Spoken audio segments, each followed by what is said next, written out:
हाय। 14 सितंबर का जेईएसटी का जो टेस्ट हुआ उसका इंग्लिश पार्ट का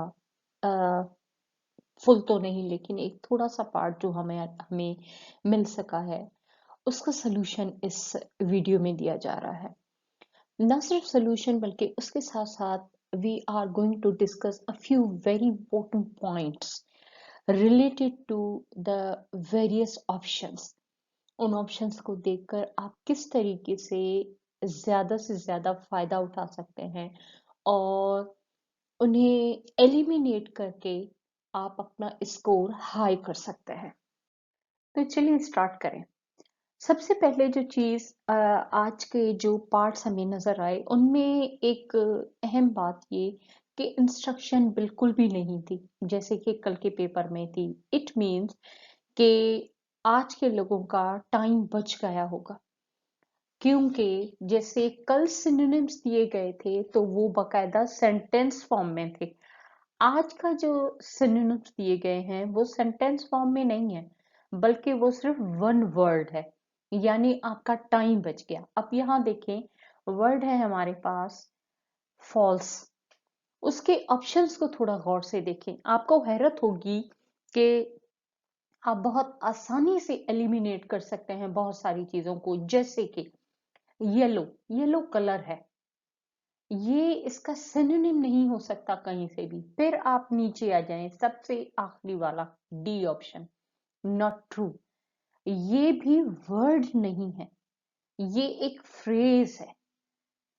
तो आप गौर करें कि वन वर्ड का जो सिनोनिम होगा ज्यादातर वो वन वर्ड ही होगा।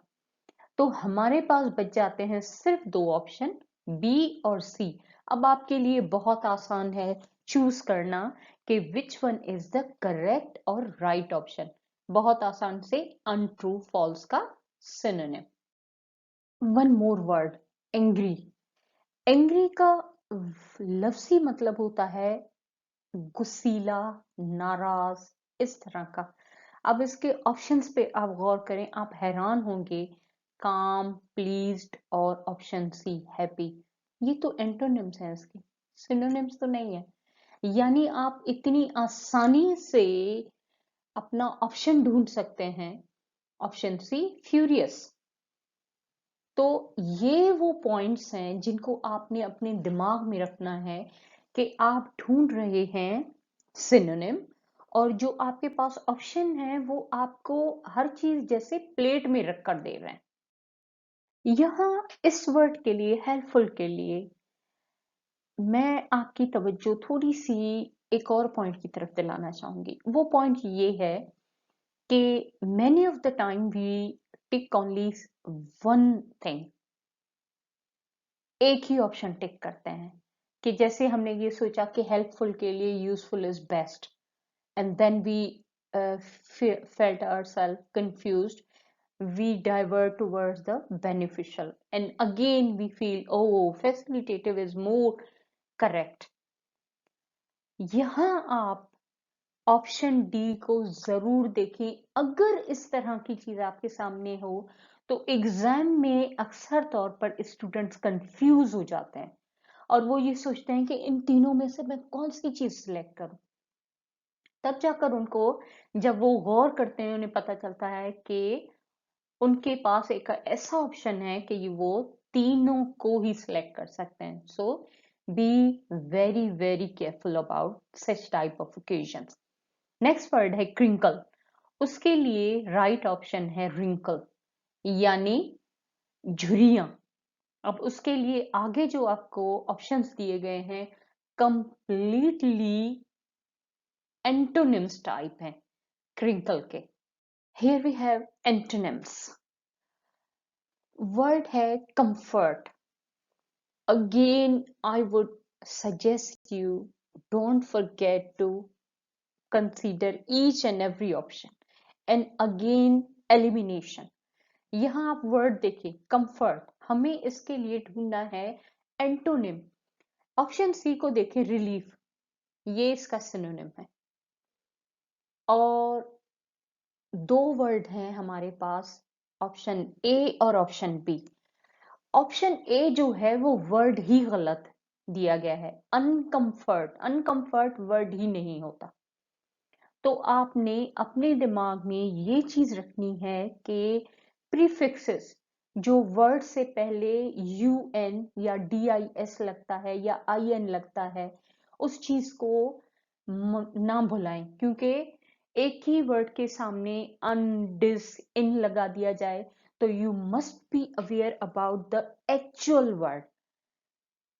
तो यहाँ हमारे पास जो सही ऑप्शन है वो है डिस्कम्फर्ट।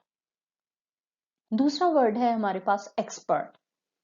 यहां भी आपको एक एग्जैक्टली यही प्रीफिक्सेस का मामला नजर आएगा। एक तो वर्ड है यहाँ मास्टर। एक्सपर्ट और मास्टर दोनों एक दूसरे के ऑपोजिट हो ही नहीं सकते। इट मीन्स इसे आप निकाल दें। उसके बाद हम दूसरे वर्ड की तरफ आते हैं, अनएक्सपर्ट। फिर है डिसएक्सपर्ट। उसके बाद है इनएक्सपर्ट। यहां आपको कॉन्फिडेंस होना चाहिए कि विच प्रीफिक्स इज राइट। तो यहां जो सही वर्ड है वो है option D. Let's see this word, favourite. Favourite का मतलब होता है पसंदीदा। We are looking for its antonym. अब बड़ी दिलचस्प सूरत हाल आपको नजर आएगी जब आप इसके ऑप्शंस देखेंगे। इसके ऑप्शंस में है, सबसे पहला वर्ड है लाइट। अब हम ढूंढ रहे हैं एंटोनिम, हम सिनोनिम नहीं ढूंढ रहे। तो लाइट, वैसे तो एक और भी बात यहाँ हम डिस्कस करेंगे, ये सेकंड फॉर्म है। अगर आपके पास कोई वर्ड नाउन में होता है तो उसका सही ऑप्शन भी नाउन होता है। अगर एडजेक्टिव होता है तो सही ऑप्शन भी एडजेक्टिव होता है। इस बात को, और अगर फर्स्ट फॉर्म होती है आपके पास वर्ड की तो उसका सही ऑप्शन फर्स्ट फॉर्म ही सही होता है, सेकंड फॉर्म कभी सही नहीं हो सकता। एक ये बात। अब फिर हम दूसरा वर्ड देखते हैं, एग्री। एग्री को अगर हम देखें तो ये एंटोनिम नहीं है फेवरेट का, ये भी किसी हद तक इसका सिनोनिम या इस तरह की हम चीजें फेवरेबल कह सकते हैं। बाकी बच जाते हैं हमारे पास दो ऑप्शन, सी और डी। फिर उनमें आपको वही चीज नजर आएगी सफिक्स की, सॉरी, प्रीफिक्स की। इट मीन्स ये कि आज का पेपर इंग्लिश का आपको कह रहा है कि be aware about the prefixes. Prefixes को देखें कि किस तरह, किन रूल्स के तहत प्रीफिक्सेस लगते हैं। अब यहाँ हमारे पास डिसलाइक भी है, अनलाइक भी है। दोनों वर्ड, अगर आपको श्योरिटी होगी तभी आप इसका सही एंटोनिम चुन सकेंगे। फेवरेट पसंदीदा, डिसलाइक नापसंदीदा, नापसंद करना, तो यही ऑप्शन बिल्कुल सही है। Let's see prepositions. Again, I wanna repeat my sentence that in preposition, yesterday I saw a lot of instruction, but in today's paper there was no any instruction, just a simple phrase, use of preposition, and then they started. तो इस तरीके से आप सोच सकते हैं कि हो सकता है आपका पेपर इस तरह आए, हो सकता है आपका पेपर लंबी इंस्ट्रक्शन के साथ आए। तो इंस्ट्रक्शंस तो हमें पढ़नी ही पड़ती हैं, सो आपको अपने आप को इस तरह रेडी करना है कि आप ये तमाम चीजें, हर्डल्स जो हैं वो क्रॉस कर सकें। अब let's see these sentences. My mother is busy working. इसका सही ऑप्शन है नन ऑफ दीज। इनमें से कोई भी प्रीपोजिशन यहाँ फिट नहीं बैठेगा।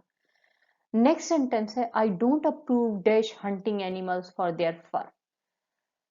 Option C of, approve of hunting.